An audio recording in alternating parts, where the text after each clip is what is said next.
कपड़े धोने वाली बहू। शादी के पहले से ही विभा को कपड़े धोने का बड़ा शौक था।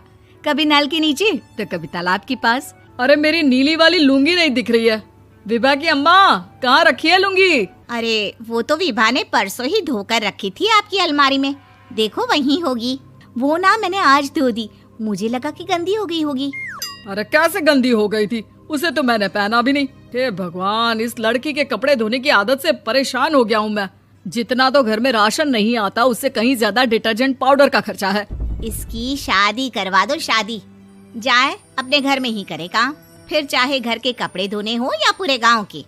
हाँ ठीक बोल रही हूँ, देखता हूँ मैं कोई लड़का। वो दिन भी आ जाता है जब विभा को देखने लड़के वाले आ जाते हैं। लड़की मुझे अच्छी लगी। होने वाली सास कहती है, बेटी अगर कुछ पूछना है तो पूछ लो। वैसे तो हमारी लड़की बहुत ही शर्मीली है, जो बोल दो वो मान लेती है, इसे क्या पूछना होगा। अरे कैसी बात कर रही हो माँ, मुझे इन लोगों के घर रहना है, सवाल तो कई है। हाँ हाँ बेटा, पूछ लो ना, क्या पूछना है। आप लोगों के घर कपड़े कौन धोता है? सास का मुंह बन जाता है। देखो, अगर तुम ये कहना चाहती हो कि तुम्हें कपड़े धोने नहीं आते तो सुन लो, कपड़े मैं ही धोती हूँ, लेकिन तुम्हारे आ जाने के बाद मैं रुमाल तक नहीं धोऊंगी। अरे चुप रहना भाग्यवान, बहू बेचारी घर आई नहीं, उसे डराना शुरू कर दिया। वो क्या है ना बिटिया, अभी तक तो ये कल्लू की माँ ही धोती थी, लेकिन अब तुम्हारे पापा तो दहेज में वॉशिंग मशीन देंगे ही। तभी विभा की माँ बोल पड़ती है, सवाल भी पूछा तो क्या। वैसे भाई साहब, मशीन की तो फिर भी कपड़े धोने की कैपेसिटी होती है। मतलब जो बिटिया दे रहे हैं ना विभा, इसे कपड़े धोने का बहुत शौक है। ये आप लोगों के क्या, आस पड़ोस गांव मोहल्ले सबके कपड़े धो दे और उफ तक ना करे। बाहर देखा नहीं आपने कितने कपड़े सूख रहे हैं? सब हमारी बिटिया ने ही तो धोए हैं। बस भी करो ना माँ, शर्म आ रही इतनी तारीफ सुनकर। और तो और एक दाग निकाल कर दिखाओ तो मान जाऊं। हाँ अच्छा, माफ करना बेटा, मैंने गलत समझा। हमें तो रिश्ता बहुत पसंद है। और ऐसे जुड़ जाता है रिश्ता कपड़े धोने का शौक रखने वाली विभा का। उसकी शादी हो जाती है कोयला फैक्ट्री में काम करने वाले कल्लू के साथ। शादी के बाद अचानक विभा चिल्लाती हुई सास के पास आती है। सासू माँ, अरे सासू माँ कहाँ है आप? ये तो धोखा है, धोखा दिया आप लोगों ने मुझे। इसे ससुर के चक्कर के बारे में पता चल गया। अरे तो उसमें तुझे क्यों धोखा मिला है? अरे नल में पानी नहीं आता, कपड़े कैसे कब धुलेंगे? अच्छा, तू पानी नहीं आ रहा उसकी बात कर रही है। तो आपने क्या सोचा? कुछ नहीं। अच्छा, तेरी माँ ने कहा था कि कपड़े धोने का शौक है तुझे, याद आया मुझे। शौक बोलकर कपड़े धोने वाले मेरे जुनून को कम ना आके सासू माँ, कपड़ा धोना मेरा गुरूर है। तभी पति भी वहाँ आ जाता है। अभी मैंने इसे सनी देओल की फिल्म दिखाई है, उसी के डायलॉग मार रही है माँ। अच्छा सुन, साफ साफ बता रही हूँ, पानी सुबह 4 से 6 और शाम को 10 से 12 आता है, समझी? विभा टाइमिंग सुनकर हैरान हो जाती है। ये क्या भूतों का मोहल्ला है? सुबह 4 बजे उठकर कौन कपड़े धोता है? 4 बजे टंकी में पानी जाता है, फिर सारा दिन धोना ना, किसने मना किया?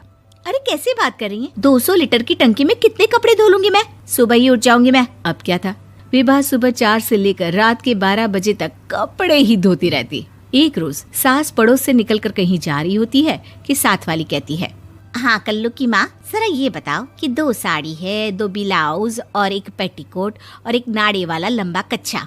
हाँ तो? अरे तो क्या, कितना लोगी धुलाई ये बताओ। धोबन दिख रहे हैं हम क्या? हमारे पति सरकारी नौकरी से अभी रिटायर हुए हैं और बेटा सुपरवाइजर है कोयला फैक्ट्री में। धोबन समझ रखा है हमें?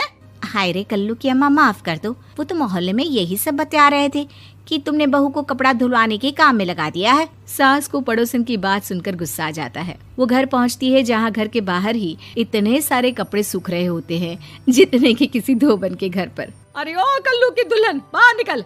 माँ जी यहीं आ जाओ, बाथरूम में चादर धो रहे हैं हम। अरे अभी हम धोते हैं, तुमको बाहर निकलो। ये आस पड़ोस वाले बोल रहे हैं कि हम बहू से कपड़े धुलवा कर उसे कपड़ा धोने वाली बना दिए हैं।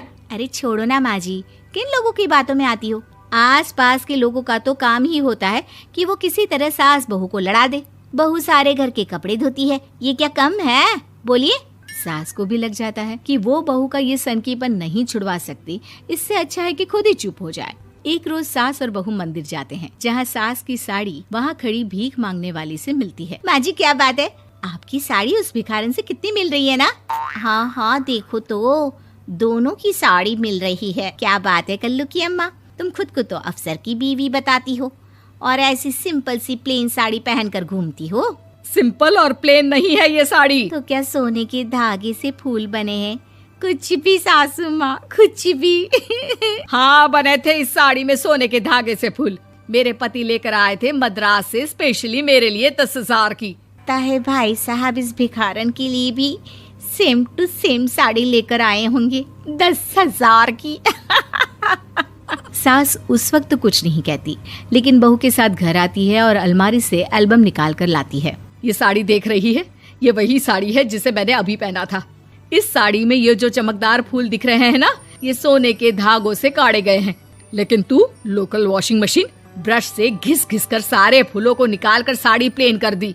मुझे माफ कर दीजिए सासू माँ। और तो और, जब मैंने तुझे तेरी गलती के लिए कुछ नहीं कहा, लेकिन तूने तो सबके सामने मेरा मजाक ही बना दिया। क्यों? बहू को समझ में आ जाता है कि अब से उसका कपड़े धोना बंद।